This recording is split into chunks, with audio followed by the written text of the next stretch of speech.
నమస్కారం. అద్దంకి న్యూస్‌కి స్వాగతం. ఈరోజు ముఖ్యాంశాలు. అద్దంకి ఎంపీడీఓ కార్యాలయంలో అంగన్వాడీ సూపర్వైజర్లు, సిఆర్పీలతో సమావేశం. పలు అంశాలపై సమీక్ష.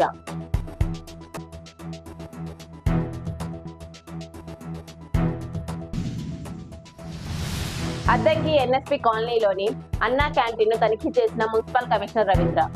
సౌకర్యాల గురించి ఆరా.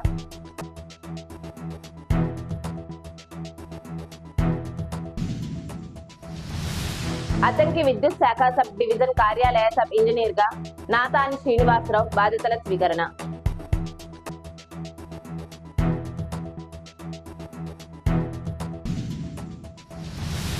అద్దంకి ఎంపీడీఓ ఆఫీస్ లో అంగన్వాడీ సూపర్వైజర్లు, సిఆర్పీలతో సమావేశం నిర్వహించారు. చీరాల డిప్యూటీ డీఈఓ గంగాధర్ మాట్లాడారు. ప్రభుత్వం విద్యార్థులకు కల్పిస్తున్న తల్లికి వందనం వంటి సదుపాయాలను విద్యార్థుల తల్లిదండ్రులకు వివరించాలన్నారు. గత సంవత్సరం కంటే ఈ సంవత్సరం ఎన్రాల్మెంట్ పెంచేందుకు సమన్వయంతో పనిచేయాలన్నారు. ఈ కార్యక్రమంలో ఎంపీడీఓ సింగయ్య, ఎంఈఓ సుధాకర్ పాల్గొన్నారు.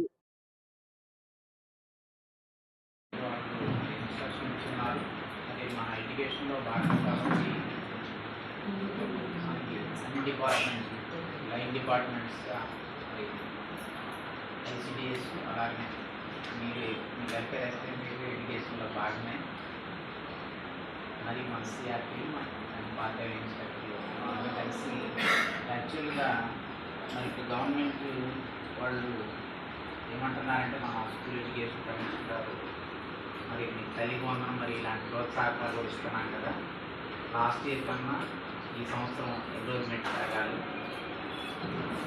అనేది మాత్రం మెయిన్ ఉద్దేశం. మరి ఈ ఎన్రోల్మెంట్ ప్రతి వాళ్ళు మనం ప్రతి ఒక్కరం భాగస్వామ్యమై సచివాలయాల్లో కానివ్వండి, మన బడికి ఉండకుండా ఇంకా ఎవరైనా ఉన్నారనేది మనం అబ్జర్వ్ చేయాల్సి ఉంది. మరి దీనికి సంబంధించి మనం కొంత జ్ఞాపకం ఉంది. లాస్ట్ ఇయర్ అద్దంకి మండలం గోవాడ గ్రామంలో అధికారులు జలజీవన్ మిషన్ పనులను ప్రారంభించారు. 59.40 లక్షల వ్యయంతో గ్రామంలో పనులను చేపట్టనున్నారు. ప్రతి ఇంటికి త్రాగునీరు అందించాలని ఉద్దేశంతో కేంద్ర రాష్ట్ర ప్రభుత్వాలు ఈ పథకాన్ని ప్రవేశపెట్టాయి. దీనిలో భాగంగా పైప్ లైన్ పనులను శుక్రవారం గ్రామస్తులు, అధికారులు ప్రారంభించారు. కార్మిక సంఘాలు తలపెట్టిన దేశవ్యాప్త సార్వత్రిక సమ్మెను జయప్రదం చేయాలని ఏఐటియుసి అద్దంకి నియోజకవర్గ కార్యదర్శి కేఎల్డి ప్రసాద్ పిలుపునిచ్చారు. శుక్రవారం అద్దంకి ఏఐటియుసి కార్యాలయంలో ఆయన మాట్లాడారు.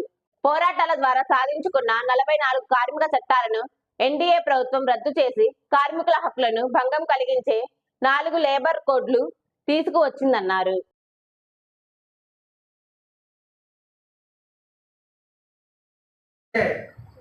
కార్మికులు వచ్చేసరికి 44 లేబర్ కోడ్లుగా ఉన్న కార్మిక చట్టాలని రద్దు చేసి 4 లేబర్ కోడ్లుగా మార్చింది. వాటి వలన కార్మికులు అనేక పోరాటాలు చేసి సంపాదించుకున్న హక్కులు ఏదైతే ఉన్నాయో, పిఎఫ్ చట్టం, పని గంటల చట్టం, వారానికి సంపాదించుకున్న వీక్లీ చట్టాలు, ఫ్యాక్టరీ యాక్ట్ ఇవన్నీ కూడా మరుగున పడిపోయే పరిస్థితి ఏర్పడింది. దానివల్ల పెద్ద నష్టం ఏంటంటే, గతంలో 100 మంది కార్మికులు వచ్చే పనిచేస్తుంటే కార్మిక సంఘం పెట్టుకునే వెసులుబాటు ఉండేది. ఈ కొత్త చట్టాల వలన 300 మంది పైగా ఉంటేనే చట్టం పెట్టుకునే సంఘం పెట్టుకునే వీలుంటుంది. అలాగే కార్యవర్గం అంతకుముందు గతంలో సంపాదించుకున్న 8 గంటల పని దినాన్ని ఇప్పుడు ఏకగ్రీవంగా 10 గంటలు 12 గంటలు చేసే పరిస్థితులు వచ్చాయి. అందులో భాగంగా విజయవాడ కాలంలో మన రాష్ట్ర గవర్నమెంట్ 10 గంటల పనిని అది చట్టం చేసింది. లేడీస్ని కూడా రాత్రిపూట పనులు చేసుకోవచ్చు అని చెప్పి చట్టం చేసింది. దాని ద్వారా ఆడవారు కూడా రాత్రి పని చేసే పరిస్థితి ఏర్పడింది. అందుకనే ఈ అన్ని సమస్యలను ఎదుర్కొనడానికి జూలై 9వ తారీఖున జరగబోయే సార్వత్రిక సమ్మెకి అందరూ సమ్మిళితం కావాలని చెప్పి, అందులో భాగంగా రైతు సంఘాలు, ట్రేడ్ యూనియన్లు, కార్మిక సంఘాలు, అన్ని సంఘాలు పాల్గొని పెద్ద ఎత్తున సమ్మె జయప్రదం చేయాలని చెప్పి కోరుకుంటున్నాం. అద్దంకిలోని అంబేద్కర్ భవనంలో శుక్రవారం గుంటూరు పెద్ద కాకాని శంకర కంటి వైద్యశాల వారు ఉచిత కంటి శుక్ల వైద్య శిబిరాన్ని నిర్వహించారు. గవర్నమెంట్ ఆప్థాలిక్ అధికారిని డాక్టర్ ఉమా కంటి శుక్లాల పరీక్షలు చేశారు. ఆపరేషన్లు అవసరమైన వారికి శంకర కంటి వైద్యశాలలో ఉచితంగా ఆపరేషన్లు చేస్తామన్నారు. వైద్య శిబిరానికి పెద్ద ఎత్తున రోగులు హాజరయ్యారు.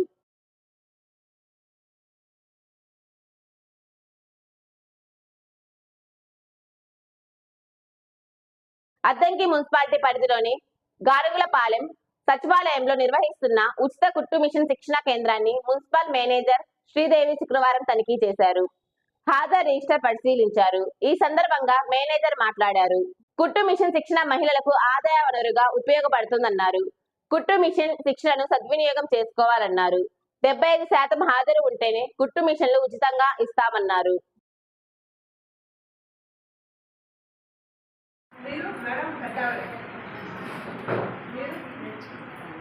మీరు కూడా ఏమైనా కొడుతున్నారా మరి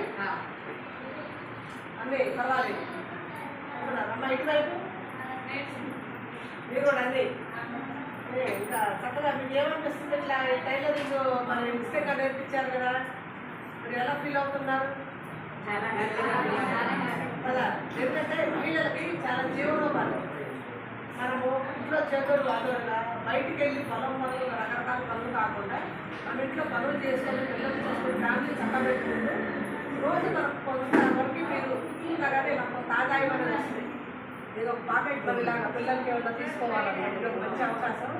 మీరందరూ కూడా చక్కగా ఇంకా నేర్చుకోండి. పెద్దగా ఇంకోటి ఏంటంటే కొంచెం మీరు ముందుగా రండి.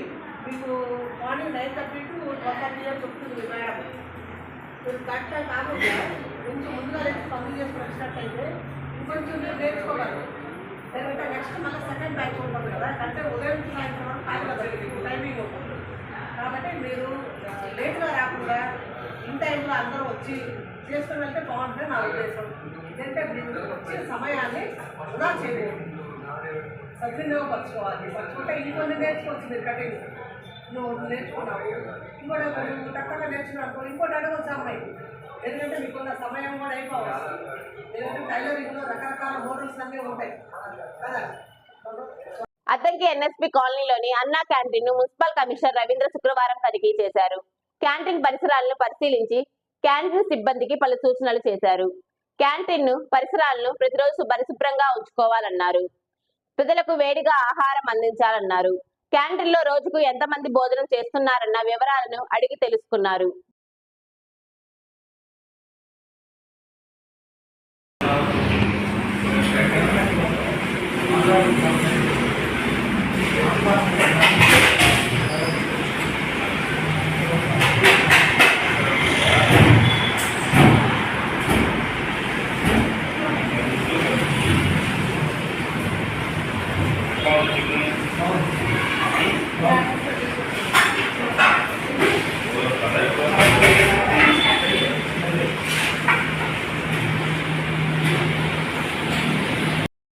అద్దంకి విద్యుత్ శాఖ సబ్ డివిజన్ కార్యాలయ సబ్ ఇంజనీర్ గా నాతాని శ్రీనివాసరావు బాధ్యతలు స్వీకరించారు.